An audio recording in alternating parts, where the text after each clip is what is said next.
أعوذ بالله من الشيطان الرجيم بسم الله الرحمن الرحيم الحمد لله والصلاة والسلام على رسول الله وعلى آله وصحبه ومن والاه. Je m'excuse pour ce flottement, ce retard, parce que comme on est en direct et comme les techniciens que j'ai ne sont pas vraiment des techniciens, donc on a du mal à tout synchroniser. On est sur Zoom, sur Facebook, sur plusieurs caméras en même temps, et il a fallu faire beaucoup de réglages, donc je m'excuse pour ce flottement. Je suis heureux de vous retrouver. Je vous souhaite à toutes et à tous un très bon Ramadan. Je vous demande encore, s'il vous plaît, de bien vouloir, pour ceux qui sont sur Zoom, de bien vouloir fermer vos micros, parce que j'ai pas suffisamment de techniciens autour de moi pour gérer la réunion. Alors soyez gentils de fermer vos micros. On vous donnera la parole à la fin de la réunion pour poser vos questions et faire des commentaires, Inch'Allah. Aujourd'hui, nous allons parler de Ramadan dans le ciel. Qu'est-ce qui se passe dans le ciel pendant le mois de Ramadan? C'est un traitement spécial que le ciel réserve au mois de Ramadan. Et ça serait bien. Bien sûr, tout ce que je vais vous raconter, vous le savez, je ne vais faire que des rappels de choses que vous avez déjà entendues, que vous connaissez déjà. Mais ça serait bien de temps en temps de faire une pause, de faire un rappel pour être sûr qu'on va profiter au maximum de ce mois béni de Ramadan, Inch'Allah. La spécificité du mois de Ramadan dans le ciel, c'est que Allah subhanahu wa ta'ala, comme je vous ai déjà dit plusieurs fois, il a réservé pour le Ramadan un traitement spécial. Il y a un tarif. Même j'ai des amis chrétiens, ils me disent que ce qu'ils n'aiment pas en islam, c'est qu'il y a des récompenses, des tarifs. Si tu fais ça, tu gagnes ça. Si tu fais ça, tu as ça. Normalement, on doit faire les choses sans rien gagner. Chez eux, les chrétiens, ils font sans espérer une récompense. Ben nous, si on fait ça, c'est pour espérer une récompense. Et ces récompenses sont tarifées. Allah subhanahu wa ta'ala, il a accordé une prime, un tarif pour chaque culte, pour chaque obligation. Et en plus, il y a une multiplication, il y a un bonus pour tout ce qu'on fait en plus. Dans la prière, si on fait sa prière, normalement, nous avons un tarif parce qu'on a accompli l'obligation.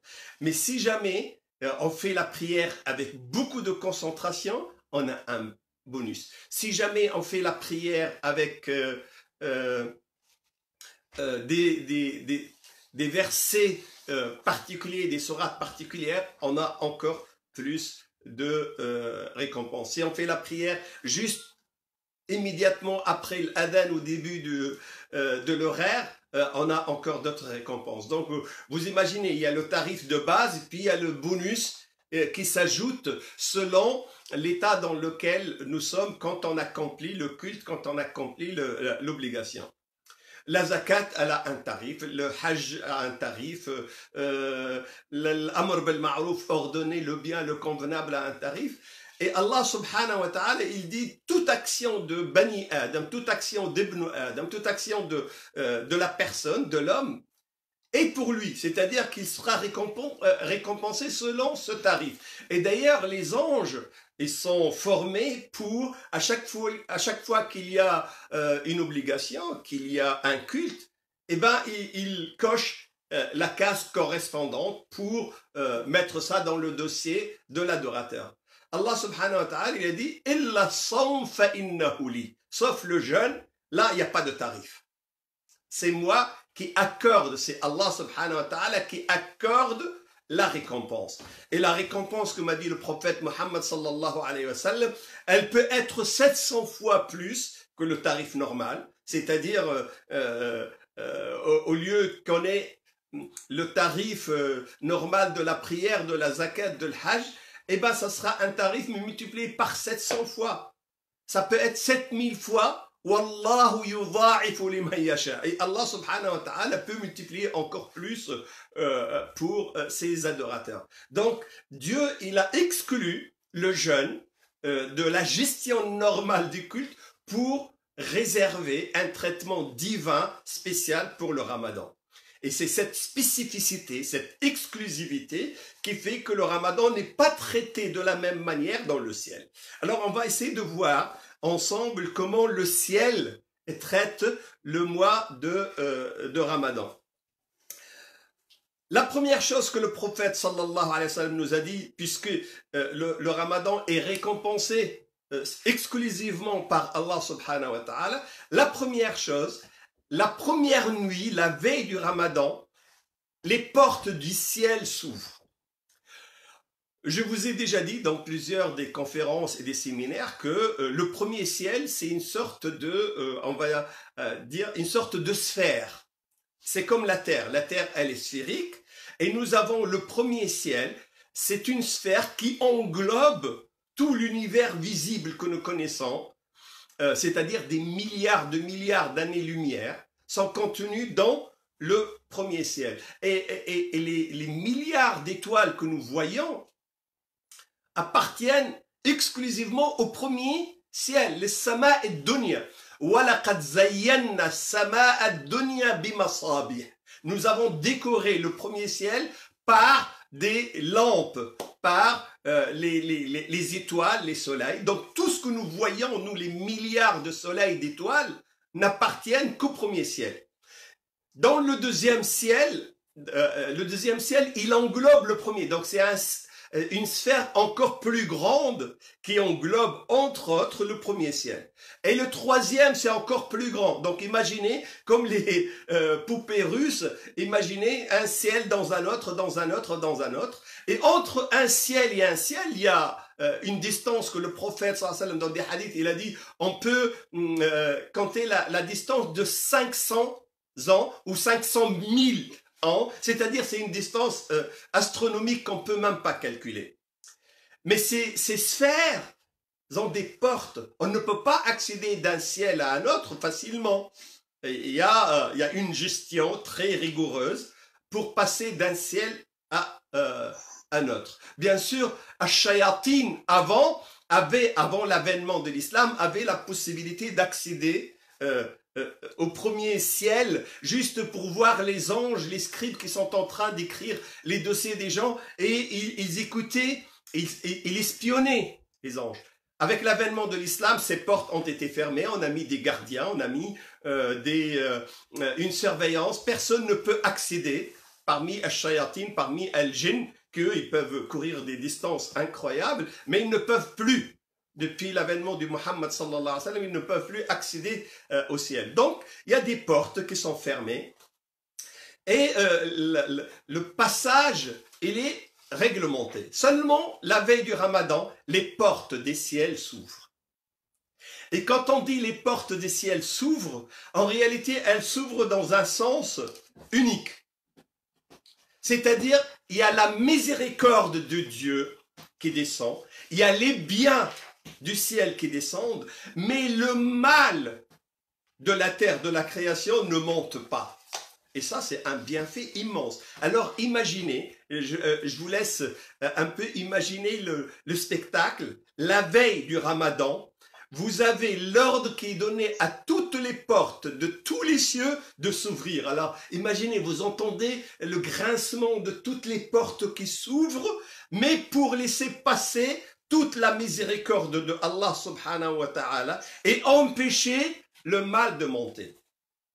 C'est la première action. Mais en même temps, il y a une autre action simultanée qu'on trouve dans les hadiths authentiques, parce que le prophète sallallahu alayhi wa sallam, il a dit, la première nuit, la veille du Ramadan, le premier jour du Ramadan, les portes du ciel s'ouvrent, et il a dit, les portes de la miséricorde s'ouvrent. Abwab al-Rahma. C'est pour comment s'ouvre Abwab al-Rahma, c'est-à-dire que la clémence, la bonté, la miséricorde de Allah subhanahu wa ta'ala va couvrir, va englober, va envelopper la création pour que et quand je dis la création, je ne parle pas que des musulmans, que des croyants. Non, toute la création bénéficie de cette rahma. Donc les portes du ciel s'ouvrent, les portes de la miséricorde s'ouvrent, et en même temps, la chose qui est la plus importante pour nous, les portes du paradis s'ouvrent. Il y a 8 portes au paradis. Alors, le paradis, est-ce qu'il est rectangulaire, est-ce qu'il est circulaire? La physique, la géographie, la géométrie que nous connaissons n'est pas la même dans le ciel.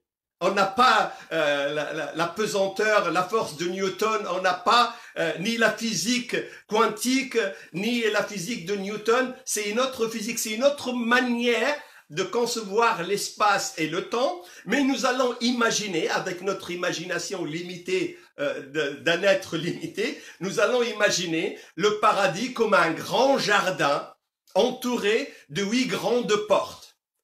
Ces portes s'ouvrent. Pourquoi les portes du paradis s'ouvrent-elles? Les portes du paradis ne laissent jamais personne sortir. Les portes des paradis, comme les portes du ciel, ne s'ouvrent que dans un seul sens. On ne peut pas sortir du paradis. On ne peut qu'y rentrer. On ne peut que pénétrer dans le paradis. Donc les 8 portes du paradis s'ouvrent pour permettre aux gens d'entrer au paradis. La chose la plus importante dans ce mouvement de porte, c'est que celui qui rentre pour une petite action, celui qui donne une date, mais avec un cœur saint, avec une foi sincère, réelle, il donne une date, un bonbon, un grain de raisin à quelqu'un pour rompre le jeûne, à cet instant-là, selon la sincérité du cœur, il mérite de rentrer dans le paradis. Dès qu'il rentre au paradis, ça y est pour lui. Il ne pourra jamais sortir du paradis. Alors, on ne sait pas, est-ce que c'est la première date que j'ai donnée, la deuxième, la troisième? En tout cas, le prophète nous a dit que avec une date, selon la sincérité, on peut accéder au paradis. Et si nous avons accédé une seule fois dans notre vie au paradis, je vous donne, moi, l'assurance, la certitude que vous allez être parmi les gens du paradis, Yawm al-Qiyamah, Inch'Allah. D'ailleurs, c'est pour ça, quand on va faire l'Umrah, où on fait le Hajj, on essaie de faire quelques rak'at dans la Rawda du prophète, sallallahu alayhi wa sallam, entre Al-Mimbar et les appartements du prophète, parce que le prophète, sallallahu alayhi wa sallam, il a dit « Ma bayna mimbari wa bayti » entre le mimbar et mes appartements, c'est un jardin du paradis. On veut faire parfois il y a une foule incroyable. Pourquoi on essaye de faire 2 rak'at? Parce que si on fait 2 rak'at sincèrement, si on fait une invocation, c'est comme si on avait pénétré au paradis. Et si on a pénétré au paradis, on n'en sortira jamais. Ça veut dire quoi? On ne fera plus de péché? Non, ça veut dire que la somme de nos activités à la fin de notre vie, va nous valoir, Inch'Allah, la clémence et le pardon de Dieu pour accéder au paradis. Mais il ne faut pas attendre d'aller au pèlerinage, d'aller à l'Umrah. À partir de ce soir, vous avez toute la création, c'est une rawda. Seulement, ça dépend de nos actions. Il suffit qu'on fasse une action, sincèrement, comme la porte du paradis, comme toutes les portes du paradis sont ouvertes, on va y accéder. Et il suffit que tu mettes un pas à l'intérieur du paradis, ça y est, c'est garanti pour toi. Inch'Allah, tu n'en sortiras jamais. Et c'est c'est tout le bien que je vous souhaite, que nous souhaite à nous tous, Inch'Allah. Mais il n'y a pas que ça. On ne va pas ouvrir les portes de paradis comme ça. Vous devez savoir que toutes ces transformations, je vais vous parler de beaucoup de choses, toutes ces transformations que nous allons faire au paradis, au ciel, c'est pour fêter un événement extrêmement important. Le ramadan, c'est pourquoi? Pourquoi on jeûne le ramadan? Pourquoi le ciel fête le ramadan? En réalité, parce que le ramadan, c'est le mois du Coran. C'est la fête du Coran. Le Coran, c'est quoi? C'est la fête de la parole de Dieu. C'est la fête où Allah subhanahu wa ta'ala a envoyé son message à l'humanité. Et j'ai été dans beaucoup de pays, j'ai visité beaucoup de monde, et je peux vous certifier que j'ai vu dans des dizaines de bureaux de maison des cadres dans lesquels il y a la photo du monsieur chez qui je vais. Il peut être ministre, professeur, hein, sa photo avec le maire de la ville, ou avec le préfet de la ville, ou avec le président de la République, ou avec le sultan, ou avec le roi. Alors c'est encadré, c'est en plein dans le salon. Il y en a d'autres qui mettent une lettre. J'ai reçu une lettre du président. Alors la lettre, elle est encadrée et c'est une sorte de frime, c'est une sorte d'exposition de nos mérites. Donc quand je reçois, moi, une lettre de président de la République, surtout si elle porte à Monsieur Ben Mansour, donc c'est pas une lettre générale, c'est une lettre personnelle, eh ben je vais l'encadrer, je vais le mettre dans mon salon. Ben l'humanité, elle a reçu une lettre pas d'un roi, mais du roi des rois. Malikul Muluk, Allah subhanahu wa ta'ala. Il envoie son message, et c'est un message de miséricorde, il l'envoie à la terre. Et c'est un message dans lequel il y a l'indication du bien dans cette vie, dans l'au-delà. Ben, la moindre des choses, c'est de fêter justement ce moment où il y a eu cette communication entre le ciel et la terre. Nous, on fête le 14 juillet, c'est une fête de guerre. C'est une fête où il y a eu 20 000, 30 000, 50 000 personnes qui ont été assassinées pendant la Révolution française. En fait, le 11 novembre, c'est l'armistice, mais l'armistice après la guerre. Pratiquement toutes les fêtes, les jours fériés, regardez les jours fériés que vous avez, ce sont des jours fériés en réalité, soit d'une victoire, d'une bataille, ou alors de la sortie d'une guerre, d'une bataille, ou indépendance, etc. Ben, la chose qu'on doit fêter normalement, c'est lorsque la miséricorde est accordée à l'humanité. Et ben cette miséricorde, c'est Al-Qur'an al-Karim, c'est le Coran. C'est pour ça, pour fêter la descente du Coran, on fête le mois de Ramadan et on jeûne le mois de Ramadan. Donc les anges ne vont pas se contenter d'ouvrir les portes du paradis, ils vont faire autre chose. Ils vont décorer le paradis. Wallah, croyez-moi, si je braque ma caméra maintenant sur le ciel, si je vous fais voir un petit reportage de ce qui se passe au paradis, vous allez voir que on commence ici, en tout cas en France, en Europe, à partir du mois de novembre, on commence à décorer les rues, les quartiers, les avenues par des guirlandes, par des drapeaux, par des lumières, pour fêter Noël et fêter le début de la nouvelle année. On commence, nous, dès les derniers jours de Ramadan, par décorer nos maisons pour l'Eid. Eh bien, c'est exactement la même chose, bien sûr, à l'échelle des anges, à l'échelle du ciel, on décore le paradis.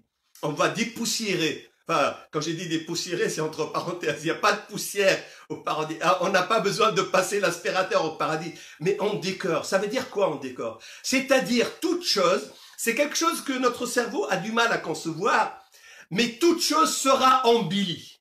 Alors imaginez combien de ramadans nous allons jeûner, des millions, des milliards de ramadans. Dans chaque ramadan, le paradis, il est encore embelli. On va mettre des guirlandes, on va mettre des lampes, on va mettre des décorations pour rendre le paradis encore plus séduisant, encore plus beau. Comment on fait ça? Eh bien, ce sont les anges qui ont été formés pour faire ça. Donc, au moment où nous, on s'apprête à préparer le harira, on s'apprête à manger zilabia, on s'apprête à satisfaire notre ventre, ben les anges, des milliards d'anges, ils sont en train de décorer le paradis pour nous. Ils sont en train de décorer le paradis pour vous. Ils sont en train de tout embellir, Inch'Allah.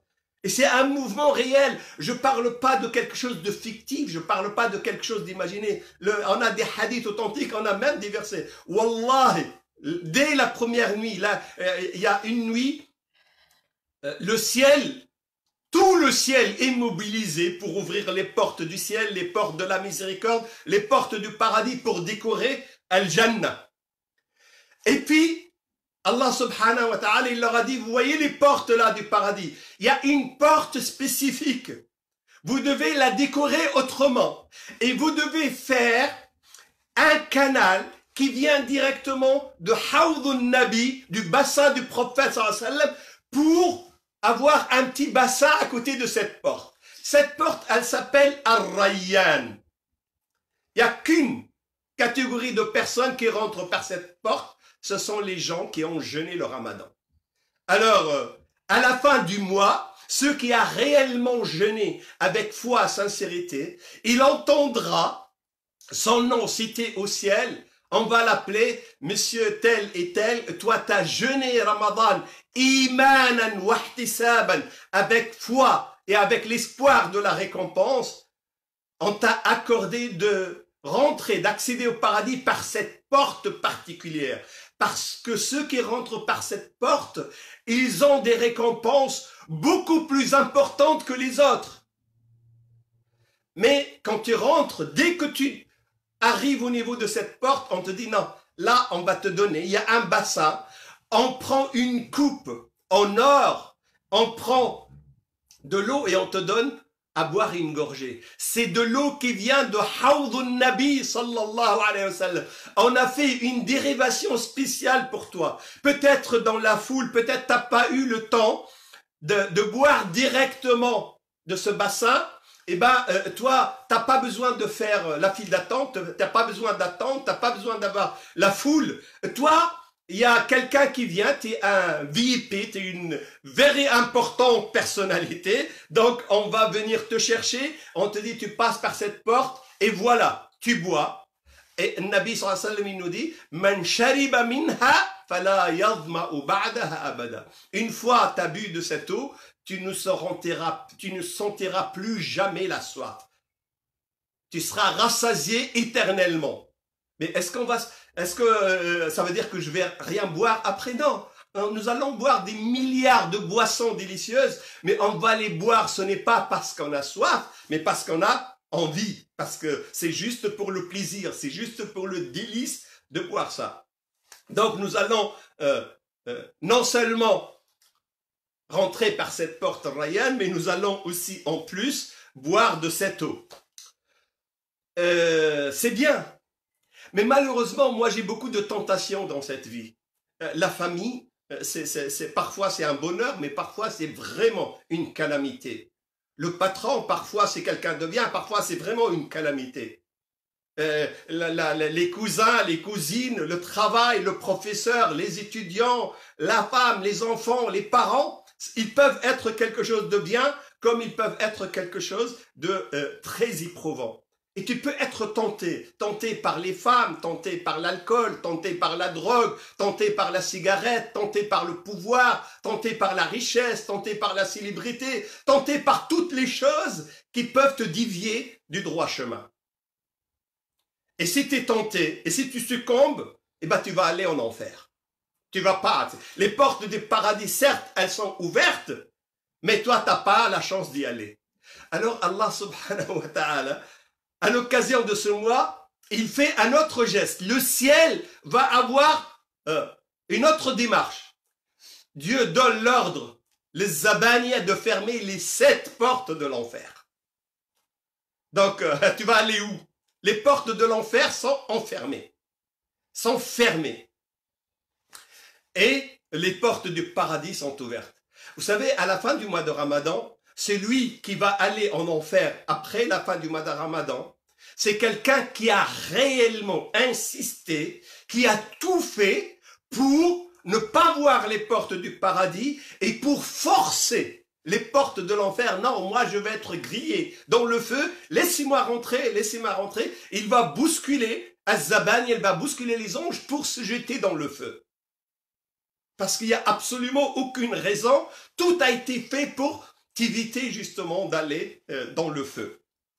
Et comme si la chose ne suffit pas, Allah subhanahu wa ta'ala, il donne l'ordre à la gendarmerie nationale du ciel, aux anges, il leur a dit, vous avez mis à jour vos listes des shayatines, des démons? Vous savez où sont les capitaines, les généraux, les lieutenants des shayatines? Ils disent oui, ya Rab. Il leur a dit, je vous donne l'ordre de les arrêter tous. Ce que vous ne savez pas, c'est que jeudi soir, la veille du vendredi, la veille du Ramadan, il y avait un mouvement de panique incroyable dans les rangs des shayatines, des démons. Pourquoi? Parce que les patrouilles des anges sont venus, tous les arrêter, les enchaîner.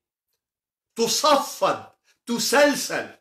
On va les attacher, on va les enchaîner, maradat ash-shayatin, c'est-à-dire les chefs des satans, les chefs des shayatin.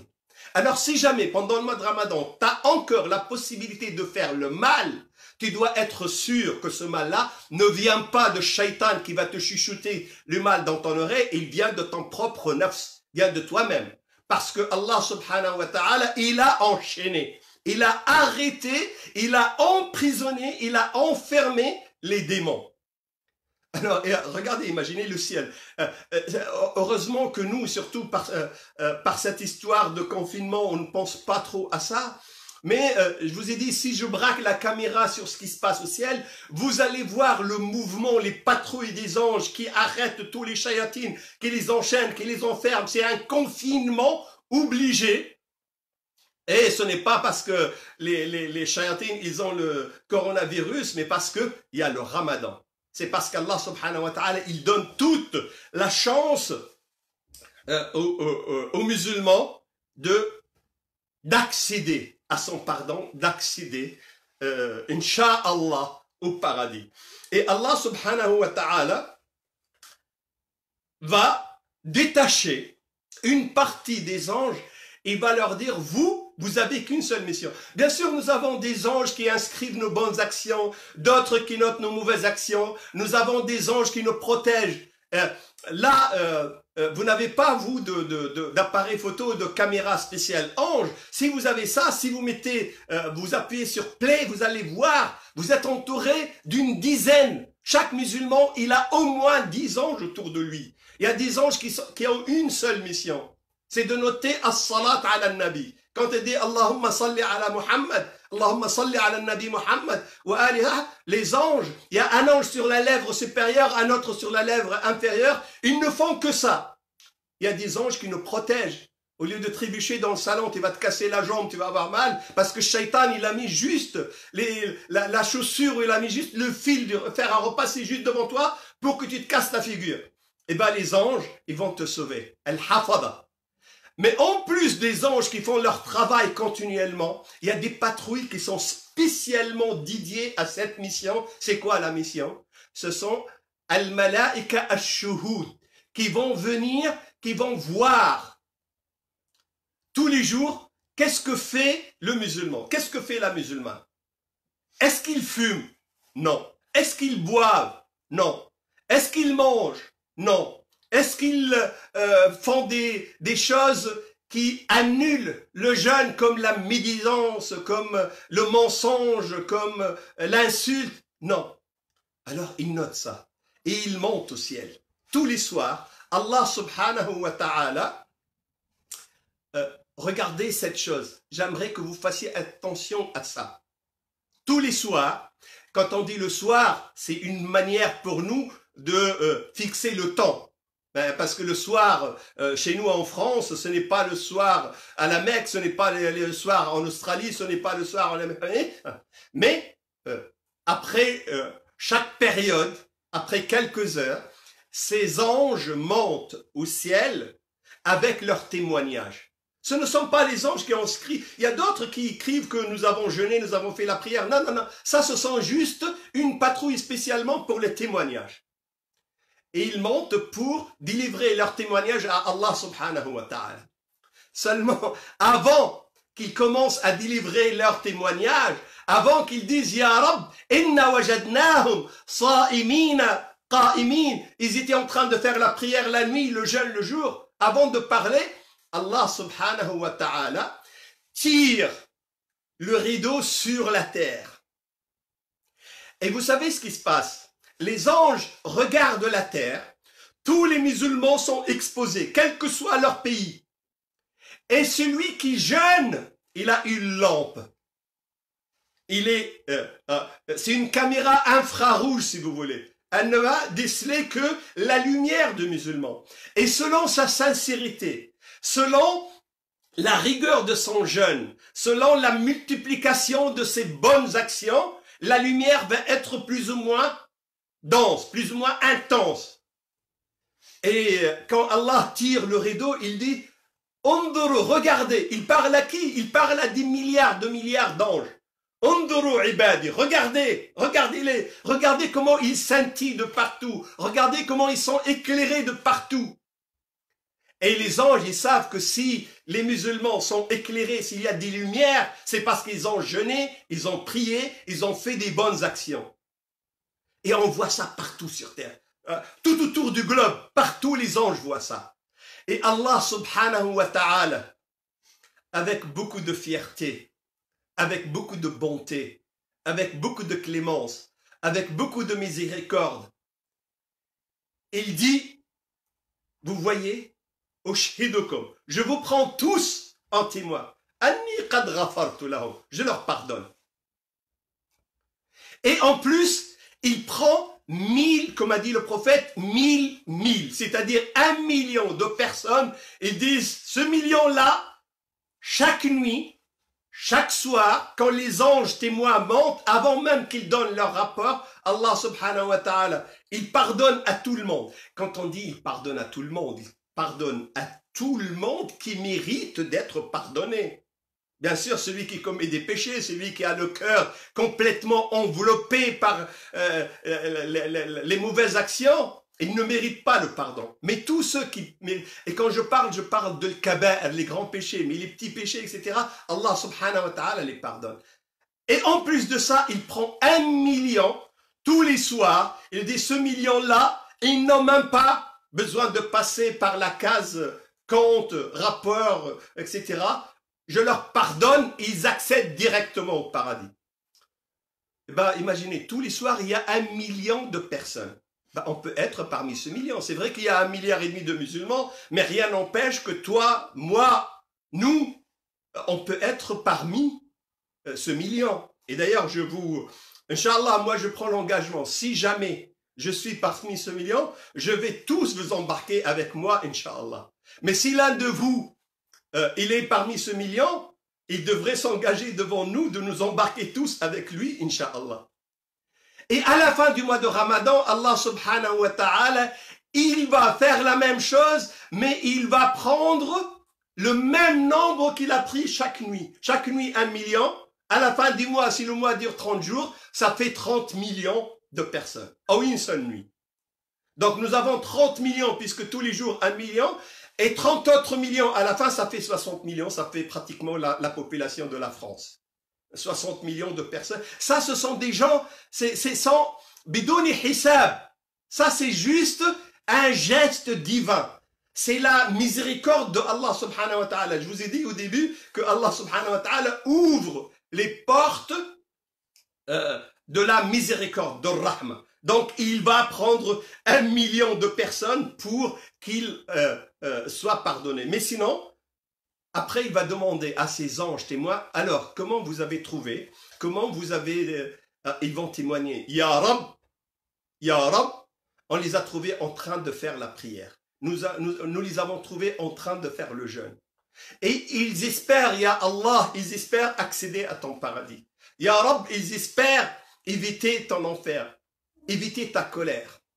Et Allah subhanahu wa ta'ala va leur accorder ça. Mais pour donner plus de chance pour que Allah nous accorde ce pardon, eh ben, il va détacher une autre patrouille. Quand je dis patrouille, il va détacher des millions de milliards d'anges qui vont avoir une seule mission. Imaginez ça. Toi, la petite femme dans sa cuisine qui est en train de préparer le harira pour sa famille. Toi qui es en train de faire la vaisselle dans ta cuisine. Toi le monsieur qui est en train de travailler. Toi le garçon que tu ne peux pas sortir à cause du confinement. Tu penses que tu es complètement négligé. Tu penses que le gouvernement t'a oublié, que la mairie t'a oublié, que tes parents t'ont oublié, que la vie t'a oublié. Que la seule chose qui se rappelle de toi c'est le coronavirus. T'es dans le désespoir. Eh ben sache que non. Non, non, non, non, non. Il y a des anges qui ont ta photo, ton nom, ton prénom, ton adresse mail, ton compte Twitter, ta page. Ils ont toutes les informations sur toi. Et ces anges, ils ont une seule mission. Une seule. Ils invoquent Allah pour nous. Yastaghfiroun Allah lana. Ils demandent. Et vous savez, je vous ai parlé du premier ciel. Vous connaissez la Mecque. Et dans la Mecque, vous connaissez la Kaaba. Vous voyez la Kaaba? Ben, la Terre, elle tourne selon une vitesse. Et tout le système solaire tourne dans une orbite. Et toute la galaxie, la Voie lactée tourne. Donc tout ce monde-là tourne. Et le premier ciel aussi, il tourne. Et dans le premier ciel, il y a une maison, il y a une demeure exactement comme Al-Kaaba, qui s'appelle Bayt al-Izza. Si jamais un ange dans Bayt al-Izza laisse tomber son stylo, il va tomber exactement sur le toit de la Kaaba. C'est-à-dire que c'est exactement au-dessus. Bayt al-Izza, c'est la mosquée de la dernière banlieue, puisque c'est le premier ciel, Sama ad-Dunya. Tous les jours, il y a 70 000 anges qui viennent faire at-tawaf autour de la Kaaba de Sama ad-Dunya et qui ne reviendront plus jamais. Alors imaginez, depuis la création, comptez depuis le début de la création jusqu'à Yawm al-Qiyamah, 70 000 tous les jours. Et bien ces anges, quand ils font le tawaf, qu'est-ce qu'ils font comme prière? Ils vont pas dire « Ya Rabbi ighfir lana ». Les anges ne vont pas demander le pardon de Dieu, ils ne commettent pas de péché. Ils vont pas dire « Ya Rabbi irzuqna ». Ils ne mangent pas. « Ya Rabbi isqina ». Ils ne boivent pas. « Allahumma atina dhurriya saliha ». Ils ne se marient pas. Les anges n'ont besoin de rien. Donc qu'est-ce qu'ils vont faire comme invocation? « Allahumma ighfir lilladhina aman ». Ils vont demander le pardon pour les croyants. Et alladhina aman, ils vont pas faire une invocation générale comme ça. Allahumma aghfir li Jamila bin Mansour li tisken fi tariq Grimda kilomètre 12. Ils donnent exactement l'adresse exacte, le nom exact. Ils vont citer la personne, son adresse, etc. Alors imaginez des milliards d'anges dans le ciel. Moi je suis en train de vous parler là à travers Facebook et des milliards d'anges, wallahi al-azim, sont en train de lever les bras vers Allah subhanahu wa ta'ala et ils demandent que Allah subhanahu wa ta'ala nous pardonne. Ils demandent que Allah subhanahu wa ta'ala nous couvre et nous couve de sa miséricorde. Et ça, c'est quelque chose qui est dans le ciel. Est-ce que c'est terminé? Non, non, non. Dès la première nuit du Ramadan, on va installer dans le ciel des machines bizarroïdes. On va sortir des entrepôts du ciel, des machines bizarres. C'est quoi cette machine? C'est un multiplicateur de bonnes actions. Ala tuda'af al-hasana. Vous savez, quand vous avez la saison des soldes, vous passez à la caisse et vous avez la caissière, elle tape, tape, tape. Après, elle appuie sur un bouton, elle a un petit boîtier, et ben ça vous compte le solde, ça vous compte les remises. Et ben ces petits boîtiers de solde de remise sont installés dans le ciel. Toute action obligatoire que tu commets, que tu fais pendant le Ramadan, elle est multipliée par 70. Si tu fais une prière, comme la prière, elle est considérée 10 fois fois 70, comptez, c'est les 700 dont j'ai parlé tout à l'heure. Ça, c'est le SMIC, ça, c'est le minimum. Donc, toute bonne action, au lieu d'être inscrite directement sur le dossier, elle passe d'abord par cette machine multiplicateur de bonnes actions pour être amplifiée. Et toute action facultative, nafil, que tu fais, qui n'est pas une obligation, tu donnes 1 € pour la mosquée, tu appelles ta tante pour avoir de ses nouvelles, tu fais un petit sourire à ta femme, quand elle le mérite, mais surtout quand on ne le mérite pas. Parce que si tu ne souris à ta femme que lorsqu'elle le mérite, tu risques de tirer une gueule pas possible tout le temps. Mais tu devrais sourire à ta femme quand elle le mérite, quand elle ne le mérite pas. À tes enfants, à tout le monde. Avoir un cœur de pardon. Et bien ces petites actions-là sont multipliées. Ils rentrent dans cette machine-là et ils sont multipliés. Mais ce n'est pas la machine la plus bizarroïde. Il y a une autre machine un peu bizarre. C'est une machine qui change le parfum, qui change l'haleine. Vous savez, nous, quand on mange pas toute la journée, on a une haleine de chacal. Mais cette mauvaise haleine, cette mauvaise odeur, elle rentre dans cette machine et elle sort meilleure que l'odeur de al-misk, que le parfum de al-misk. La khaloufu, fam saim, afdal. Ahsan khayr indallah min rih al-misk. Parce que notre mauvaise haleine Dans le ciel, elle ne passe pas cette mauvaise haleine. Elle rentre dans une machine qui transforme les mauvaises odeurs en très bonne odeur. Ra'ihat al-misk, c'est le parfum du paradis. Et vous savez, c'est tellement vrai que Allah subhanahu wa ta'ala, il a demandé à Moussa, et je vous rassure, je vais bientôt conclure, hein, parce que je vois que vous êtes en train de vous demander quand est-ce qu'il va s'arrêter. Je vais bientôt m'arrêter. Le ciel est tellement grand, il y a tellement de choses, il me faut 3-4 conférences pour vous parler de ce qui se passe dans le ciel. Mais je vous une petite parenthèse pour vous parler de Moussa alayhi salam. Moussa alayhi salam, Dieu lui a demandé de jeûner 30 jours avant de lui donner At-Tawrat, avant de lui accorder la Torah, sa parole. Moussa alayhi salam, il a jeûné 30 jours. Vous savez, après 30 jours de jeûne, c'est normal que la laine ne soit pas bonne. Et Moussa alayhi salam, il sait qu'il va passer pour prendre la Torah de Allah subhanahu wa ta'ala. Puis il s'est dit, Moussa, tu devrais avoir honte. Tu vas pas être prêt à prendre la Torah avec cette haleine-là. Alors, il a pris un peu d'herbe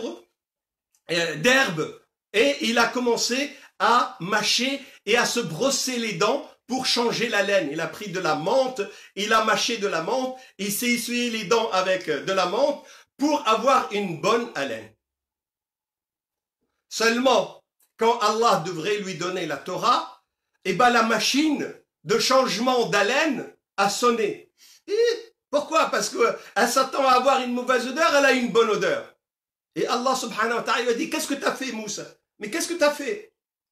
Il a dit, Ya Rab, j'ai eu honte de t'affronter avec ma mauvaise haleine, je me suis brossé les dents. Ya Moussa, moi justement c'est ça que je voulais. Je voulais cette mauvaise haleine-là, parce que chez nous, dans le ciel, elle se transforme en une autre odeur. Retourne, fais encore 10 jours de jeûne. Donc Moussa alayhi salam, il est reparti, au lieu de faire 30 jours, il a fait 10 jours de plus. C'est pour ça il a fait 40 jours de jeûne. Après les 10 jours, il s'est pas brossé les dents. Il a affronté le ciel avec sa mauvaise haleine qui est rentrée dans la machine, qui s'est transformée en rih al-misk. Toutes ces machines, toutes ces choses, elles sont installées réellement dans le ciel. Il y a réellement tout un mouvement qui est extrêmement actif pour votre bien. Allah subhanahu wa ta'ala, il dit, mettez autre chose. Il y a un registre spécial. Il y a une promotion, il y a une pancarte, une promotion spéciale.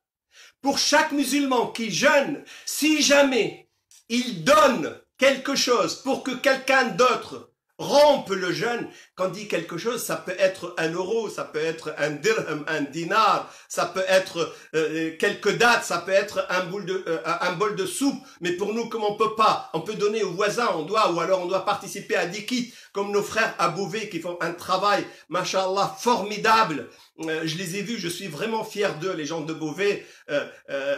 Ils ont transformé même leur salle de prière, leur mosquée, en un entrepôt. Maintenant, la mairie leur a accordé un grand gymnase. Et ils ont des milliers de personnes à qui ils préparent tous les soirs un kit. Et ils vont avec leur voiture, ils délivrent ça partout avec tous les gestes barrières, avec toute la précaution.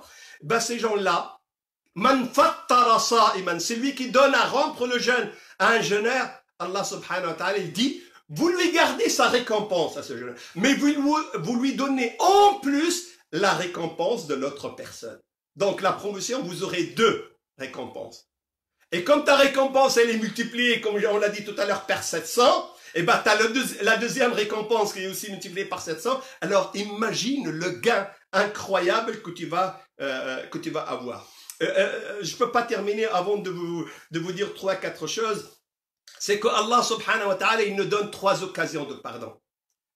Man sama Ramadan imanan wa ihtisaban. Celui qui jeûne le mois de Ramadan avec foi, sincérité, en espérant la récompense, ghufira lahu ma taqaddama min dhanbihi. Dieu lui pardonne tout ce qu'il a fait avant le Ramadan.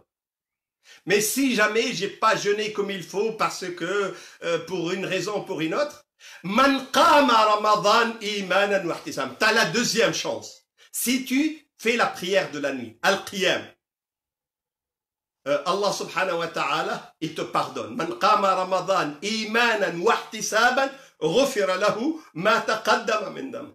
Bah, si jamais j'ai pas fait la prière de la nuit, j'ai pas fait le jeûne comme il faut, et bah, t'as une troisième chance.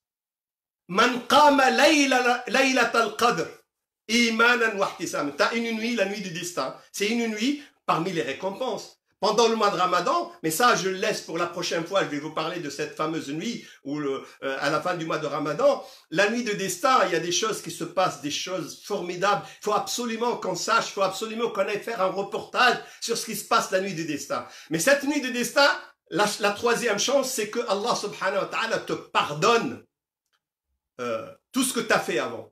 Et ce que tu as fait pendant cette nuit, la prière, etc., il va les compter comme si tu les avais accomplis pendant plus de 83 ans. Vous savez, si vous prenez 1000, puisque la nuit des destins, elle est meilleure que 1000 mois. 1000 divisé par 12, ça fait 83,33333, c'est-à-dire plus de 80 ans. Tu fais la prière une nuit, tu fais des invocations une nuit, c'est comme si tu as vécu toute ta vie en train de faire la prière. Et juste pour terminer, Allah subhanahu wa ta'ala nous accorde, et j'ai fait exprès de terminer par ça, nous accorde quelque chose d'incroyable. C'est qu'il va exaucer nos invocations. Allah subhanahu wa ta'ala yastajib ila du'aina fi Ramadan. Bien sûr, il y a des endroits particuliers, il y a des instants particuliers, il y a des dispositions particulières pour que le dua soit accepté. Mais pour le mois de Ramadan, il suffit que tu jeûnes, il suffit que pendant que tu es en train de rompre le jeûne, Allahumma laka sumtu wa ala rizqika aftart dhahaba al-atash wa abtallat al-uruq. Et là, tu ouvres la liste. Je vous ai dit la semaine dernière, préparez une liste de dua. Moi, j'ai une liste de dua.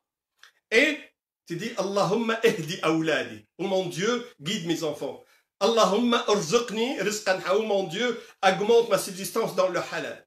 Allahumma ishfini. Oh mon Dieu, guéris-moi, soigne-moi. Allahumma ahfadni. Oh mon Dieu, préserve-moi, protège-moi. Quelle que soit l'invocation que tu fais, elle est acceptée immédiatement. Et elle ne l'est acceptée avec cette vitesse et avec cette assurance que pendant le mois de Ramadan. Et c'est pour ça le mois de Ramadan, il ne dure pas longtemps. Hein. Vous allez voir, là je suis en train de vous parler, on est au début du mois de Ramadan, je vais vous parler, Inch'Allah, d'ici quelques jours, et ça va être la veille de l'Eid, ça va être le jour de l'Eid, ça va passer très très vite. Et ne croyez pas que le confinement va compliquer, au contraire, le confinement va nous faire vivre le Ramadan dans l'intimité, comme je l'ai dit hier, et le Ramadan devrait se faire dans l'intimité, Inch'Allah. Donc saisissez ce mois pour faire l'invocation. Parce que l'invocation que vous faites, vous savez comment elle passe par le multiplicateur de bonnes actions, elle va être multipliée, cette invocation. Il y a comme il y a les anges à côté qui vont dire Amin, il y a comme il y a les anges qui prient pour nous, comme tout le ciel est mobilisé pour nous, vous avez 100% de chance que votre invocation soit acceptée. Est-ce qu'il n'y a que ça sur le ciel? Non, il y a 25 000 autres choses, mais malheureusement, je vois que l'horloge tourne. J'ai dépassé les 40 minutes. J'ai promis que je ne dépasserai pas les 40 minutes pour laisser le temps en question. Seulement, avant de terminer, j'aimerais vous annoncer un projet important. C'est une des dames, une honorable dame que je connais qui assiste à mes séminaires à Paris. Elle a été l'initiatrice d'un projet important. Ce projet, comme elle a vu qu'il y a énormément de convertis, Dieu merci, et surtout il y a beaucoup de francophones qui ne maîtrisent pas l'arabe. Pratiquement tous nos enfants sont des francophones qui ne maîtrisent pas l'arabe ou très peu. Et même les gens qui vivent en France, même s'ils sont venus très petits de leur pays d'origine, ils ne maîtrisent pas l'arabe, qu'ils soient d'origine sénégalaise, turque, arabe, etc. Ils ne parlent que le français. Donc elle a eu l'idée de leur faciliter l'accès à la lecture du Coran. Pour lire, on peut lire le Coran dans n'importe quelle langue, on peut lire les sourates, mais ça serait bien d'avoir une idée sur la sourate. Cette sourate, elle a été révélée pourquoi? Elle a été révélée quand? Comment elle est divisée? La première partie de la sourate parle d'une chose, le milieu parle d'une autre, la fin de la sourate parle d'autre chose. Donc la géométrie, l'agencement de la sourate, les petites sourates, comment c'est fait? Quand tu lis ça, en français, avant de lire la sourate, avant de lire les versets, tu vas être imprégné par le contexte et tu vas comprendre 1000 fois mieux la parole de Allah subhanahu wa ta'ala. C'est un projet ambitieux, c'est un projet extrêmement utile. Elle me l'a présenté, j'ai trouvé que c'est quelque chose de très bien, je l'ai encouragé à le faire, seulement elle a besoin. Elle a besoin d'un groupe, elle a besoin d'une équipe. Et vous savez, khayrukum man ta'allama al-Qur'ana wa 'allamahu. Le meilleur d'entre vous, c'est celui qui apprend le Coran et qui enseigne le Coran. Donc saisissez cette occasion. Elle a besoin d'un groupe. Et avec maintenant les moyens de communication, vous pouvez être dans n'importe quelle ville, dans n'importe quel pays, vous pouvez participer. Bien sûr, il nous faut 3 ou 4 conditions. Vous maîtrisez le français, vous maîtrisez l'arabe, vous êtes disponible et vous êtes sincère. Vous voulez faire ça pour rendre service aux musulmans, pour servir la parole de Allah subhanahu wa ta'ala, la parole de Dieu. Si vous faites ça, si vous avez cette envie-là, et moi je vous conseille vivement de dire que vous pouvez, si vous connaissez l'arabe, le français, etc., que vous pouvez participer. On a besoin d'un groupe de 10, 20, 15, 30, 40 qui vont commencer ce travail-là. On essaie de l'achever, Inch'Allah, au moins la première partie, le mois de Sha'ban de l'année prochaine. On a devant nous presque 10 mois pour qu'il soit accessible, au moins un premier jet qui soit accessible aux gens pour leur faciliter. Et vous savez, à chaque fois que quelqu'un ouvre ce livre pour s'imprégner du Coran et lit le Coran, vous avez des hasanats qui vont tourner à chaque fois et chaque fois. Et ils vont bénéficier de ce travail essentiellement pour le mois de Ramadan de l'année prochaine, Inch'Allah. Alors imaginez le mois de Ramadan prochaine, en plus de tout ce que vous faites, vous avez un compteur qui tourne pour vous. Donc, on vous donnera les coordonnées de cette dame sur les rooms de Hidayah. Sinon, les gens, vous avez pratiquement tous mon numéro de téléphone. Vous pouvez m'appeler, vous pouvez m'écrire. Je crois que Madame Ben Mansour vous a communiqué mon numéro la dernière fois.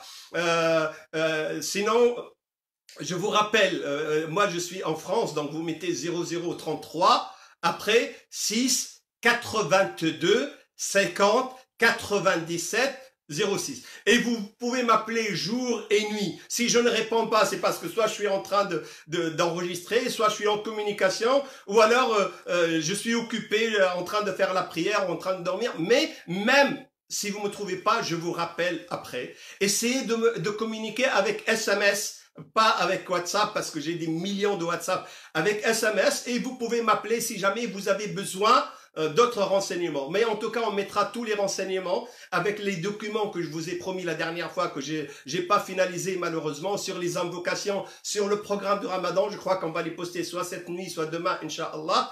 Et essayez de vous inscrire dans ce projet-là, qu'elle a appelé avec un verset coranique que j'ai cité moi pour expliquer un très beau verset coranique, fi surat Ash-Sharh, Alam nashrah laka sadrak, dans lequel Allah subhanahu wa ta'ala dit Fa'idha faraghta fansab. Dès que tu termines un projet, avant de le terminer, entame un autre, commence un autre. Et tant que tu as des projets, tu vas vivre. Tu sais, le jour où tu vas arrêter de vivre, c'est lorsque tu n'as plus de projet. Tu n'as plus rien à donner aux gens. Tu n'es plus utile à personne, là tu vas mourir. Si tu veux vivre 100 ans, 150 ans, prends mon conseil. Sois toujours utile aux gens. Et toujours des projets pour servir les gens. Tant que tu es utile aux gens, Allah subhanahu wa ta'ala va allonger ta vie. Donc, dès que tu termines un projet, là, tu vas terminer le projet de Ramadan, avant même de terminer le projet de Ramadan, entame un autre. Fa'ida fararta, si tu termines, fansab, tu dois te fatiguer encore plus pour un autre projet. Donc, son projet, elle l'a appelé Fa'ida fararta fansab. Je vous invite à vous inscrire pour ceux qui remplissent ces conditions. Merci beaucoup pour votre attention. Il y a une question. Je vais vous donner la parole. Donc, pour ceux de Facebook, nous allons lire la question écrite. Et pour ceux de Zoom, on va leur donner la parole directe, accéder au micro directement pour poser la question. Il y a une première question que je vais prendre. Sallallahu wa sallam wa barak ala Sayyidina Muhammad. Merci beaucoup pour votre attention. Et on passe à la deuxième partie qui sont les questions. Et Inch'Allah, je vous libère dans 20-25 minutes au plus tard, Inch'Allah, comme ça, vous pouvez nous préparer une bonne harira, Inch'Allah. Ouais. Alors, il y a Myriam qui pose comme question, pourquoi au paradis parle-t-on l'arabe? Ah, il y a une jeune fille qui pose une question, pourquoi au paradis parle-t-on l'arabe? Et si je connaissais pas cette cette jeune fille, je dirais que c'est Marine Le Pen qui a posé la question, c'est quelqu'un de l'extrême droite qui... parce que... pourquoi? C'est une sorte de racisme. Pourquoi? Alors qu'on a chassé les Arabes de partout, maintenant, même nous, au paradis, on devrait parler l'arabe. Je suis désolé, malheureusement, pour nos frères juifs, pour nos frères chrétiens, pour tous les croyants, vous allez être obligés de parler l'arabe au paradis. Parce que la langue du paradis, c'est la langue arabe. Mais c'est une bonne chose. Vous n'aurez dépensé aucun centime pour l'apprendre. Dès que vous rentrez le jour dernier, si vous êtes parmi les gens du paradis, vous allez apprendre l'arabe, Inch'Allah. Pourquoi la langue arabe? Il y a plusieurs raisons. D'abord, la langue arabe, c'est la langue parlée par Adam, alayhi salam. C'est la langue parlée par les gens du ciel avant même la création de Adam. Et c'est Adam qui l'a transmise, et puis après, c'est la langue de Nuh qui l'a transmise à ses enfants, Sam. C'est pour ça qu'on appelle l'arabe, l'hébreu, l'aramien, les langues sémites, les langues parlées par le fils de Nuh, Sam. L'origine de cette langue, c'est comme le latin, origine du français, de l'espagnol, de l'italien, la langue sémite, ou l'arabe d'origine, la langue d'origine de pratiquement toutes les langues du Moyen-Orient. C'est la langue la plus complète, c'est la langue la plus riche. Et il y a une chose qui est extrêmement importante, c'est que Allah subhanahu wa ta'ala, comme je vous ai dit, il a révélé 104 livres. Bien sûr, nous, on ne connaît que les plus importants. On connaît la Torah, on connaît l'Évangile, on connaît Zabour, on connaît Suhuf Ibrahim, Suhuf Moussa, Suhuf Nuh. Mais il y a 104 livres. Même si on retient que les grands livres qui sont connus, dans aucun livre, Allah subhanahu wa ta'ala n'a spécifié la langue de la révélation. La Torah, elle a été révélée dans la langue parlée par Bani Israël à l'époque de Moussa, qui est un mélange entre l'ancien hébreu et l'égyptien, le copte. Donc, elle a été la langue de Isa alayhi salam, la langue du culte de Isa alayhi salam, c'est l'aramien, et la langue, c'est l'hébreu, et la langue parlée, c'est l'aramien. Donc, Dieu n'a pas à spécifier dans quelle langue il a révélé la Torah, dans quelle langue il a révélé l'évangile, dans quelle langue il a révélé les psaumes, ce qu'on appelle en arabe Zabour, le livre de Daoud. Par contre, pour le Coran, dans beaucoup de versets, il a précisé qu'il l'a révélé en langue arabe, Arabi Mubin. Mubin, c'est-à-dire clair, une langue claire en elle-même et éclairante pour les autres. C'est-à-dire c'est une langue qui est extrêmement claire, extrêmement riche. Et cette langue-là, depuis presque 14 siècles, toutes les civilisations ont mis en place des plans pour combattre la langue arabe. Ils ont dépensé des lignes budgétaires incroyables pour pousser les gens à parler le darija, le patois. Mais malgré ça, la langue arabe, c'est la langue qui est comprise par tous les musulmans dans le monde. Pourquoi?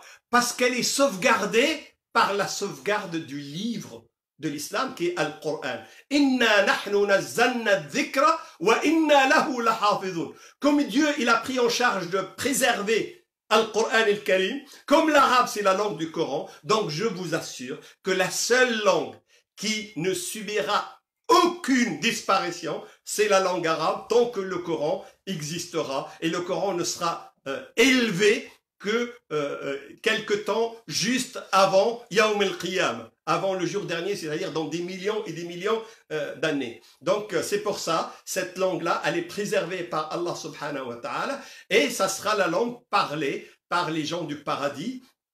Quand on rentre au paradis, on va pas dire... C'est bien de le faire, dire salut, dire bonjour, dire gracia, dire ciao, dire arrivederci, tout ça c'est bien. Mais au paradis, il n'y a qu'une seule... Tahiyyatuhum fiha salam. Salam, salam, salam, salam. C'est pour ça le terme salam, il est connu par tout le monde.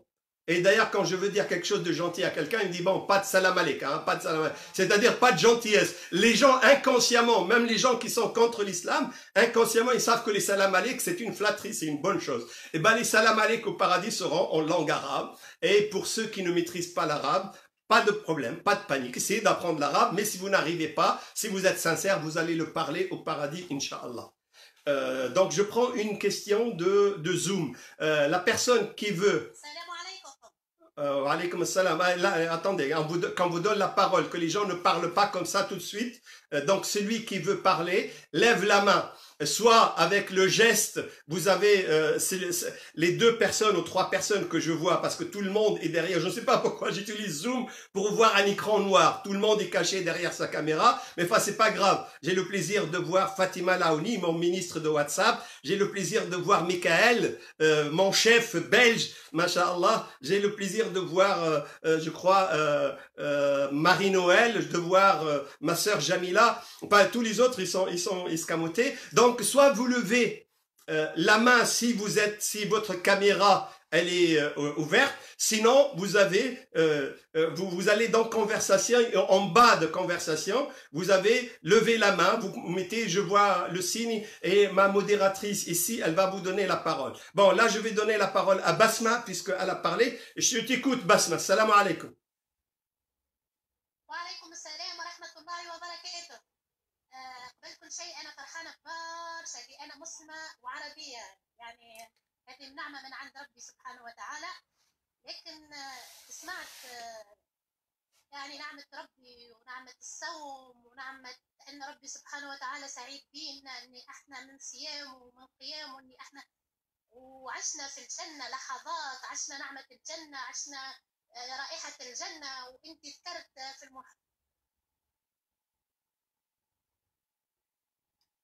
Ah, la communication, elle a été coupée. فعلا يعني دخول الروضة يحس متعة ومتنجمش تخرج فعلا. يعني اللي عبرت عليه أنت أن في الجنة ما نخرجوش، تحس أنك ماذا بيك تبقى العمر كله. كما تو أنا تمنيت نبقى نقعد نسمع فيك حتى ما نشقوش الفطر، حتى ما ناكلوش، حتى ما تلمو احنا عشنا الجنة يعني عشنا. لكن مش نسأل السؤال اللي سأله الصحابي لكن بطريقة أخرى، اللي قال يا رسول الله تحدثنا عن الجنة فنكون من أهل الجنة ونخرج إلى الدنيا، إلى الأسواق، إلى أزواجنا، إلى أبنائنا، إلى حياتنا العادية. ف ف ف ف ف ف ف ف أنا المتعة اللي عشتها هذية وحسيت اللي أنا نحب الناس الكل، واللي أنا ما نحبش نكذب، واللي أنا ما نحبش نكون عندي غل، واللي أنا ما نحبش في بسمة هذا الشعور بسمة اللذة تكون حينية آنية. Oui. Basma, s'il te plaît, va vite pour laisser la place aux autres de poser des questions. Va vite à ta question, s'il te plaît. Merci. Surtout que c'est en arabe en plus. Allô? J'espère qu'elle n'a pas... Alaykoum salam. Oui, fahamt السؤال. J'ai compris la question, j'ai compris. Merci. Je vais vous traduire. Basma, elle a posé la question. Elle a dit, on a vécu là avec le paradis, on se sent bien, on a envie que la conférence dure, même si on rompt pas le jeûne, etc. Bon, elle exagère un peu, mais c'est pas grave. Mais elle dit, je pose la question comme le compagnon l'a posé au prophète sallallahu alayhi wa sallam. C'est vrai, quand on t'entend, oh Rasulallah, tu nous parles du paradis, tu nous parles de l'enfer, c'est comme si on vivait. Mais après, on rentre chez nous, on retourne chez nous, et puis on voit la femme, les enfants, les courses, le ménage, le travail, les choses, et on oublie ça. Comment faire? Et le prophète sallallahu alayhi wa sallam, moi je vais répondre Basma, comme a répondu le prophète sallallahu alayhi wa sallam à ce compagnon, c'est que pas de panique, c'est tout à fait normal. Nous ne sommes pas des anges. Si jamais on ne commet pas de péché, Allah subhanahu wa ta'ala, il dit non, je vous ai pas créé pour ça. J'ai déjà créé des créatures qui ne font pas de péché. Vous, je vous ai créé, vous faites le péché, vous vous rappelez, vous vous repentissez, vous revenez à Allah. Oui, c'est pour ça le prophète il dit Wallahi la lam tudnibu. Il a juré, si jamais vous ne commettez pas de péché, la dhahaba Allahu bikum. Dieu vous fait disparaître. وجاء بقوم, et il amène d'autres gens, يذنبون فيستغفرون فيغفر الله لهم. Ils commettent des péchés, ils demandent pardon à Dieu et Dieu leur pardonne. À tel point qu'il y a un musulman qui commet un péché et puis dit oh mon Dieu, pardonne-moi. فالله سبحانه وتعالى يقول عبدي علم أنه له ربا يغفر الذنب. Il a su qu'il a un Seigneur qui pardonne le péché. Je lui pardonne. Et après, il fait le même péché. Rabbi ighfirli. Et Allah subhanahu wa ta'ala, il lui dit pas, écoute, Allah, tu exagères.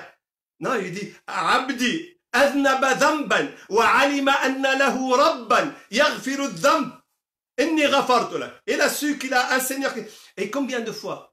10 fois, 1000 fois. Nous, moi, mon fils, quand il demande une chose, je réponds avec sourire. Quand il la demande une deuxième fois, je réponds avec un visage fermé. La troisième fois, je réponds avec une claque.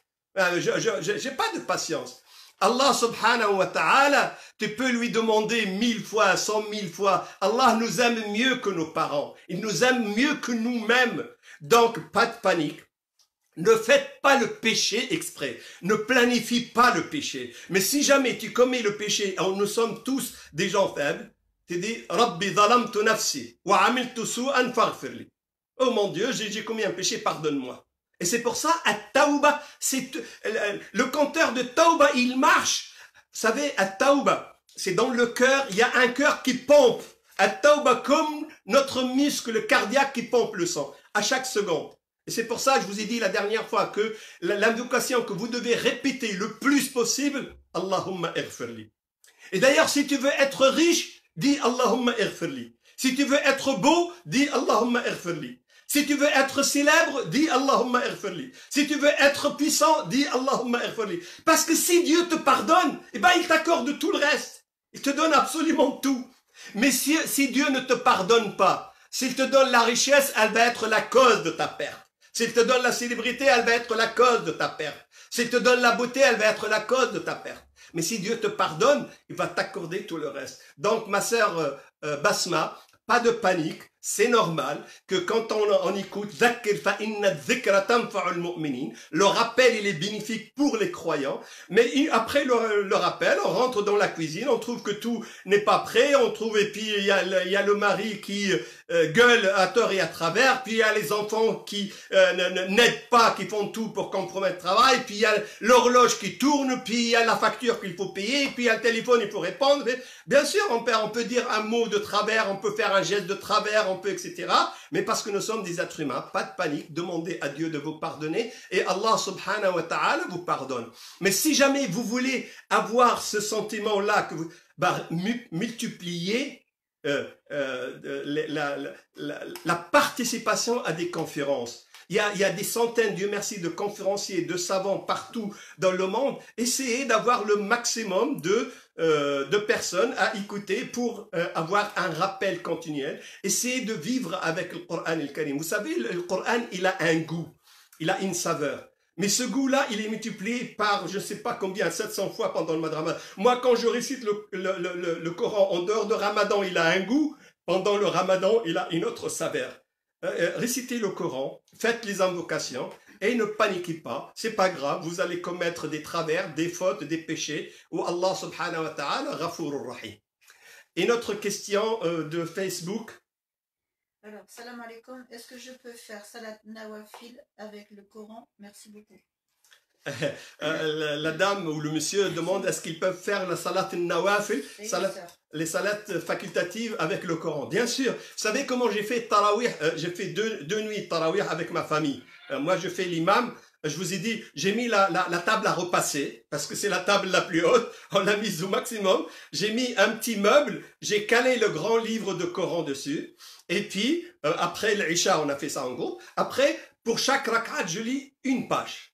Une page du Coran pour chaque rak'at. On a fait 8 rak'at la première nuit, on a fait 8 rak'at, puis on laisse le reste de la nuit pour que chacun fasse des prières facultatives tout seul. Après, moi, là, avant le fajr, je rajoute 2, 4, 6, 8 rak'at et je fais shafa ou al-watr. Bien sûr, je lis, quand vous faites une nawafil, vous pouvez ouvrir le Coran. Si vous ne connaissez pas le Coran par cœur, vous pouvez lire dans le livre, vous mettez devant, et vous faites votre prière en récitant le Coran, il n'y a absolument aucun mal. Et Allah subhanahu wa ta'ala va vous compter la prière facultative, an-nafila, la récitation du Coran. Et si en plus vous récitez en essayant de comprendre le sens, il va vous donner la récompense de tadabbur tafakkur. Donc vous allez avoir le plein de hasanat, insha'Allah. Une autre question de Zoom. Est-ce qu'il y a quelqu'un qui veut poser une question? Aux autres pages, s'il te plaît. Non, mais ça sera affiché. Non, c'est... Voilà, il y a... Najla. Salam alaikum. Alaykoum salam. Alors, j'ai une petite question pour une amie. Elle voulait savoir, j'ai pas su moi lui répondre, elle voulait savoir est-ce que c'est obligatoire de s'habiller correctement pour lire le Coran. C'est-à-dire que porter le foulard, porter quelque chose de long, ou est-ce qu'elle peut lire le Coran même, je sais pas moi, sur sa terrasse ou, enfin voilà. Elle devrait être habillée convenablement si jamais il y a des gens qui la regardent. Si jamais il y a... Non, quand elle est toute seule, voilà. Elle n'a pas de vis-à-vis, elle n'a rien du tout. Elle devrait, quand on dit convenablement, il y a 4 manières de s'habiller. La première manière, c'est de ne pas s'habiller du tout. Là, on n'a pas le droit, parce qu'il y a les anges qui, en honte, ils doivent assister à la récitation du Coran. Quand la personne est nue, eh ben, on gêne les anges, donc on ne le fait pas. On n'a pas le droit de réciter le Coran tout nu. On peut le réciter tout nu si on est dans son lit avec un drap dessus. Une couverture, etc. Donc ça cache la nudité, même si c'est sous le drap, c'est pas grave qu'on soit habillé ou non. Deuxième chose, c'est de s'habiller légèrement, en petite tenue. Cette petite tenue, c'est une tenue qu'on n'ose même pas la montrer à ses proches, donc on va pas la montrer aux anges. Et il n'est pas convenable de réciter le Coran en petite tenue, en mini-jupe, ou en bikini, ou en monokini, ou... Troisième tenue, c'est la tenue que la femme met chez elle. Elle a elle n'a pas de foulard sur les cheveux. Elle a une robe qui n'est pas nécessairement jusqu'aux chevilles, elle est jusqu'aux genoux, même au niveau des genoux. Elle a les bras qui sont... Là, il n'y a pas de problème. Si elle a ses ablutions, elle peut réciter le Coran, elle peut écouter le Coran, il n'y a aucun problème pour ça. Et puis, il y a la tenue qui est exigée pour la prière. Si jamais on lit le Coran et on dit pour réciter la parole de Dieu, je vais m'habiller convenablement, eh ben, vous avez la récompense de la récitation, mais en plus, comme vous avez l'intention, vous aurez la récompense parce que vous vous êtes habillé spécialement pour ça. Donc, c'est un bonus en plus. Mais donc, il n'y a que 2 tenues. La tenue convenable, mais qui n'est pas complète, pas de foulard sur les cheveux, pas de longue robe, pas de brassière. Ça, on peut lire le Coran. La femme, elle peut lire le Coran comme ça chez elle. Il n'y a absolument aucun problème. Et puis, il y a la tenue complète. Et ce que j'ai dit pour les femmes, c'est valable aussi pour les hommes. J'ai vu une fois sur la plage un monsieur en maillot de bain, un maillot extrêmement serré, donc qui ne cache rien du tout, même si c'est un maillot, et puis qui est adossé à son sac à dos, et il ouvre le Coran, il récite. Et puis, vous voyez alors les gens qui passent devant, comment ils sont habillés sur une plage.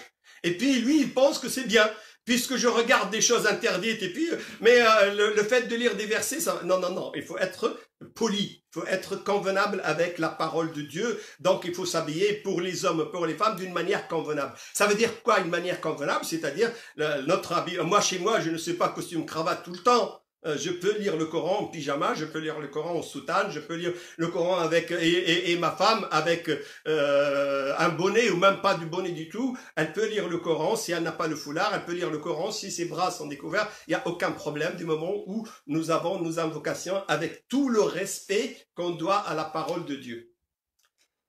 Une question de Facebook, je vous en prie. Une question de Facebook. Alors, peut-on lire le Coran sans ablution? Ah, peut-on lire le Coran sans ablution? Ça, c'est la discussion entre les savants. Il y a 2 grandes écoles. L'école majoritaire dit que oui.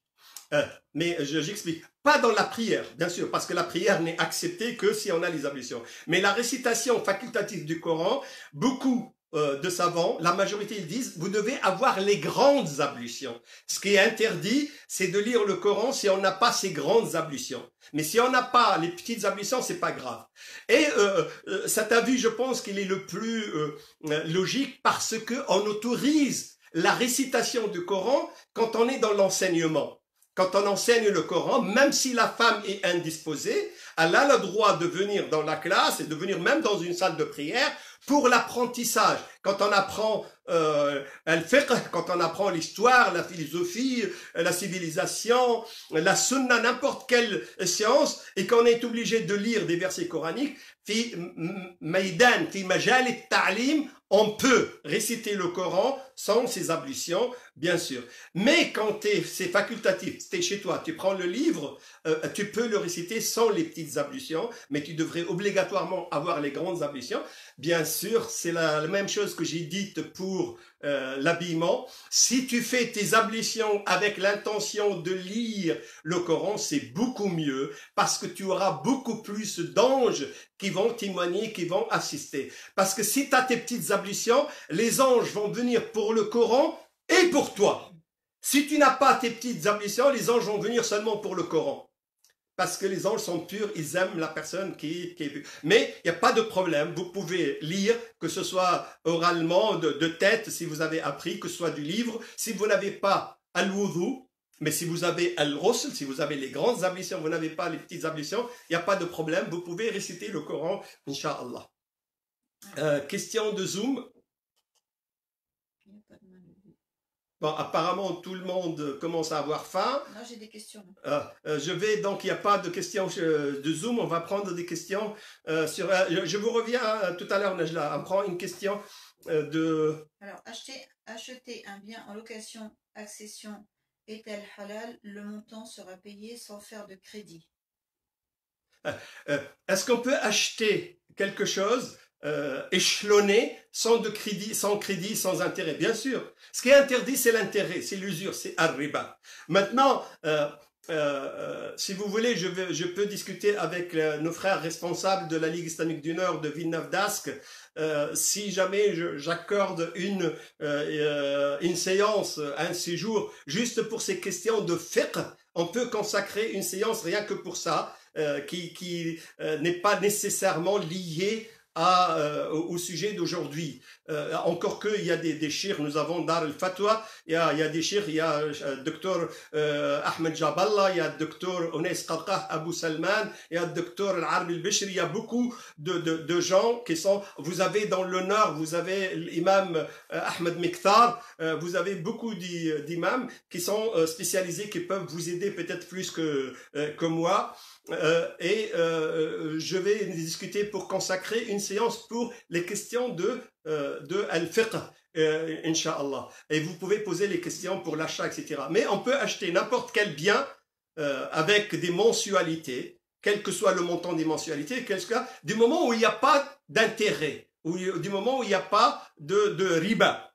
Maintenant, s'il y a un riba, il faut discuter parce qu'on ne peut pas donner une fatwa. La fatwa, c'est comme l'antibiotique. Elle ne peut servir qu'au malade lui-même. On ne peut pas la prescrire à quelqu'un d'autre parce qu'il y a des gens qui sont allergiques aux antibiotiques, aux pénicillines, aux bêta-lactamines, aux macrolides. Donc, il faut que le médecin donne le médicament à la personne elle-même. Et la fatwa, on doit la donner à la personne. On doit lui poser des questions. Est-ce qu'elle est dans la nécessité? Est-ce que l'intérêt, c'est quelque chose de flagrant? Est-ce que c'est quelque chose juste pour les frais de dossier? Il y a beaucoup de détails qu'on ne peut pas donner une fatwa comme ça en général. En général, le riba, c'est haram. Tout achat sans riba, qu'il soit le paiement immédiat ou échelonné, il n'y a pas de problème, c'est halal. Ça, c'est la fatwa générale. Maintenant, chaque cas devrait nous exposer son cas et on lui donnera la réponse adéquate, Inch'Allah. Oui, Najla, je vous écoute. Ah, elle est partie apparemment. Son micro, il est fermé. Bon, j'ai d'autres questions. Ouais, bon, oui, vas-y, donne une question. Quel est le meilleur moyen d'apprendre l'arabe littéraire? Quel est le meilleur moyen d'apprendre l'arabe littéraire? Il y a pas il y a 25 000 méthodes et moyens. Moi, je vais dire peut-être par égoïsme, mais en réalité parce que j'ai essayé ça, parce que nous avons essayé les méthodes qui sont enseignées dans l'Institut européen des sciences humaines, que ce soit à Château-Chinon, que ce soit à Paris, ce sont des méthodes qui ont montré leur efficacité. Et j'ai déjà vu de mes propres yeux comment des jeunes polonais qui sont venus de la Pologne, ils ne connaissent pas un seul mot d'arabe, au bout de 6 mois, ils ont commencé à converser avec nous et d'abord ils comprennent très bien et nous on comprend assez bien ce qu'ils disent au bout de 6 mois. Donc il y a des méthodes, mais adressez-vous à des professionnels. Sur Internet, il y a beaucoup de charlatans. On va dire, pour 4/5 de charlatans, il y a 1/5 de gens qui sont sérieux. Donc trouvez les instituts qui sont sérieux, trouvez les gens qui sont compétents. L'arabe, apprendre l'arabe, c'est une discipline, c'est une science qui a besoin de compétences, qui a besoin de gens qui savent enseigner cette langue, donc demandez, posez la question dans votre ville, posez à votre imam, au président de l'association, sinon appelez l'institut, l'USH, que ce soit à Paris, que ce soit à Château-Chinon. Il y a d'autres instituts à Paris aussi qui apprennent l'arabe, ils sont tous, pratiquement tous les instituts musulmans que je connais à Paris sont des instituts sérieux, vous pouvez les appeler et essayer de voir, vous pouvez apprendre par correspondance, comme vous pouvez apprendre en cours de soir, le week-end, il y a beaucoup de formules qui sont très accessible à la majorité des gens. Alors, j'ai une question tu reviens à l'autre page, s'il te plaît? Oui, et notre question? Alors, salam alaikum. Si on récite 3 fois la sourate Al-4 pendant Tarawih, est-ce que l'on a les mêmes bienfaits que lorsqu'on lit un tiers du Coran? Oui. Elle demande si jamais il y a des sourates qui valent, comme l'a dit le prophète sallallahu alayhi wa sallam, comme sourate Al-Ikhlas, Qul huwa Allahu ahad par exemple, elle équivaut au tiers du Coran. Alors elle dit si je la lis 3 fois, 3 fois, c'est-à-dire la totalité, est-ce que j'aurai la récompense comme si j'avais lu tout le Coran? Il faut faire attention entre la récompense qui est donné par Allah subhanahu wa ta'ala. Allah subhanahu wa ta'ala va te donner une récompense pour Surat al-Ikhlas comme s'il t'avait accordé une récompense pour le tiers du Coran. Si tu la lis 3 fois, il va multiplier par 3. Mais maintenant, si tu lis tout le Coran, tu auras la récompense de Qul huwa Allahu ahad, puisque dans le Coran, qui sera l'équivalent d'un tiers en plus, mais tu auras en plus d'autres récompenses, parce qu'il y a un verset comme le verset du trône, quand il est récité, il y a 70 000 anges qui assistent à sa récitation. Donc tu peux bénéficier. Mais si tu peux lire tout le Coran, mais tu dis, voilà, moi je vais, puisque je vais ruser avec Allah subhanahu wa ta'ala, au lieu de lire tout le Coran, je vais lire Qul huwa Allahu ahad 3 fois. Si tu fais ça juste dans une opération, on va dire commerciale, d'arnaque, de ruse commerciale, là, Dieu va t'accorder le bénéfice, mais il va te priver du bénéfice du reste du Coran.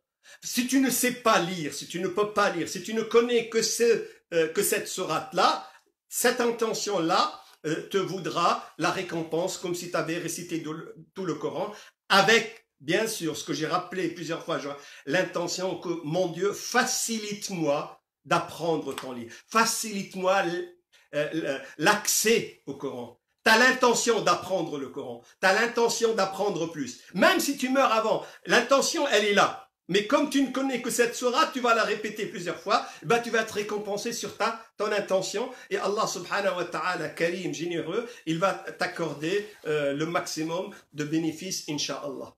Alors, il y a une question écrite là-bas.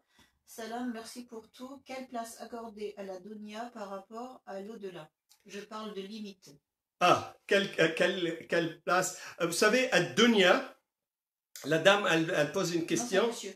Ou le monsieur pose une question. Quelle place accorder à dunya par rapport à l'au-delà? À dunya, vous devez la considérer comme un pont qui vous amène vers votre destination qui est l'au-delà. La vie réelle, la vie qui va durer éternelle, c'est l'au-delà. Seulement, vous ne pouvez y accéder qu'en passant sur ce pont, qui est ad-dunya.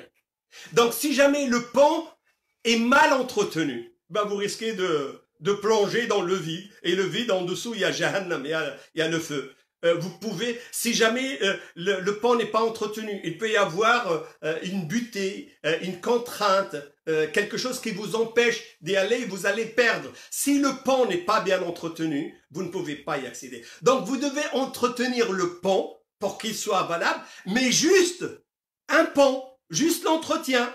Donc le pont, on ne met pas un canapé sur un pont, on met pas une télévision home cinéma sur un pont. On ne met pas un service de distribution des dernières pâtisseries sur un pont. Un pont, c'est un pont. Il y a des barrières, il y a des briques. Donc, à dunya, vous devez la considérer comme un pont. Vous devez prendre les biens de dunya qui vous permettent d'accéder à al-akhirah. Sans plus, sans moins. Mais vous devez vous occuper de dunya, parce que c'est important. Et c'est pour ça, dans notre invocation que le Coran nous a apprise في سورة البقرة ربنا آتنا في الدنيا حسنة wa fil akhirati hasana. Accorde-nous un bien dans cette vie et un bien dans l'au-delà, tout en pensant que le bien d'ici-bas, il est très relatif, dans le temps, dans l'espace, dans l'intensité, il est très très relatif, presque négligeable par rapport au bien de l'au-delà. Donc, vous devez travailler à dunya, juste le nécessaire qui vous amène à l'akhira sain et sauf, pas plus. Et ça mérite toute une conférence qu'on va programmer plus tard, Inch'Allah. La dernière question. Bon, une dernière question. Lire le Coran entièrement sans tout comprendre, est-ce un bienfait quand même? Ah oui, la dernière fois, dans la conférence de la dernière fois, je vous ai dit, vous devez avoir avec le Coran 3 attitudes. La première attitude, c'est le lire. 3 démarches avec eux. Première, réciter, lire le Coran. Deuxième attitude qui est très importante, apprendre le Coran. Bien sûr, ce que vous lisez n'est pas nécessairement ce que vous apprenez. Vous pouvez lire tout le Coran et apprendre une sourate ou quelques versets. Mais vous devez, à partir de ce soir, si vous ne l'avez pas fait, avoir 3 démarches avec le Coran. D'abord, le lire. Deuxièmement, l'apprendre. Troisièmement, le comprendre. At-tadabbur. Et ça peut ne pas être la même chose. Bien sûr, si vous lisez des versets, vous les apprenez, vous les comprenez, c'est mieux. C'est pour ça, à l'époque des compagnons du prophète, sallallahu alayhi wa sallam, ils passent 10 ans à apprendre la moitié du Coran, 20 ans à apprendre tout le Coran. Nous, maintenant, on peut l'apprendre en 2 ans. Pourquoi? Parce qu'ils sont plus bêtes que nous? Pas du tout. Mais parce qu'eux, ils apprennent le Coran et l'action en même temps, la compréhension en même temps. Ils n'apprennent de verset que lorsqu'ils l'appliquent, ils le comprennent, ils le méditent et ils passent à un autre verset. Et c'est pour ça, pour nous, comme on n'est pas à leur époque, on va voir les 3 attitudes. Lire le Coran. Même si on ne le comprend pas, même si on ne le médite pas, c'est pas grave, vous aurez des récompenses pour la récitation. Faqra'u ma tayassara min. Lisez ce qui est accessible à vous. Lisez-le, même si vous ne comprenez pas, vous aurez des récompenses, le maximum de récompenses. Mais si en plus, vous prenez la deuxième démarche, je vais mettre un plan pour apprendre quelques versets ou quelques sourates, eh ben vous aurez le plein de récompenses pour l'apprentissage du Coran. Et si vous faites la troisième démarche aussi, je vais aussi méditer, atafakkar, atadabbar, je vais comprendre aussi ce que j'ai lu, eh ben vous aurez d'autres récompenses et vous aurez le plein de récompenses aussi. Donc on doit, avec la parole de Dieu, avoir ces 3 démarches en parallèle. Vous pouvez lire tout le Coran, apprendre une sourate et comprendre 2-3 versets. C'est pas grave. Ce n'est pas grave du tout. C'est l'intention qui compte. Mais vous pouvez bien sûr lire le Coran sans le comprendre. Bon, merci beaucoup. Je peux rester jusqu'à demain avec vous, mais la lumière commence à baisser. Petite dernière pour la route. Bon, madame, elle dit la petite dernière pour la route. Bon, allez, la petite dernière. C'est une dame qui pose une question, qui dit salam alaikum, ça fait longtemps que j'avais pas fait la prière et le ramadan. Je fais les 5 prières, est-ce que cela va m'aider à me remettre bien dans l'islam? Oui, une dame qui dit que ça fait longtemps qu'elle n'a pas fait le ramadan, elle n'a pas fait les prières, et elle veut savoir, elle a commencé à faire les prières. Bon, cette dame-là devrait demander pardon à Dieu. Elle devrait faire at-tawbah, demander pardon à Allah subhanahu wa ta'ala, c'est très bien. Et avoir l'intention qu'avec chaque prière, si elle peut, elle fait une autre, si elle était musulmane avant, avec chaque prière, elle fait une autre prière pour rattraper celle qu'elle n'a pas faite. Si elle fait ça avec cette intention, même si elle ne rattrapera jamais, c'est pas grave parce que c'est l'intention qui compte. Elle peut faire ça, formuler l'intention, oh mon Dieu, j'ai raté beaucoup d'années de prière. Donc, Inch'Allah, à chaque fois que je me sens bien, je vais avec chaque prière faire une autre prière pour rattraper. Oh mon Dieu, pardonne-moi. Si jamais, Inch'Allah, que Dieu lui accorde une très longue vie, mais si jamais elle n'arrive pas avant sa mort de rattraper tout, elle sera jugée sur son intention et Allah subhanahu wa ta'ala lui accordera tout le pardon, Inch'Allah. Merci beaucoup pour votre patience. Merci beaucoup pour votre disponibilité. Nous avons rendez-vous tous les jours à 10 minutes, à 15 minutes, à 6h30, un petit flash sur le Ramadan. Sinon, mardi prochain, nous avons le séminaire du Coran, Inch'Allah. Et je vous retrouve tous samedi prochain. Même heure, même topo, même caméra, Inch'Allah, pour un autre sujet. Moi, j'ai communiqué tous les sujets aux responsables de Vindas. Ils publient au fur et à mesure. Donc, on va parler de la première décade. Vous savez, le Ramadan est divisé en 3 décades. Le début, le milieu et la fin. Donc, je vais parler de la première décade et comment entamer la deuxième. Ça sera samedi prochain, Inch'Allah. Je vous laisse sous la protection de Allah subhanahu wa ta'ala, sous la préservation de Dieu. Je vous souhaite une très, très, très bonne santé, une très, très longue vie et je vous souhaite une très, très délicieuse soupe et je vous souhaite beaucoup de prières, beaucoup de foi. Wassalamu alaykum wa rahmatullahi ta'ala wa barakatuh wa sallallahu wa sallam wa barik ala sayyidina Muhammad. La caméra et le micro.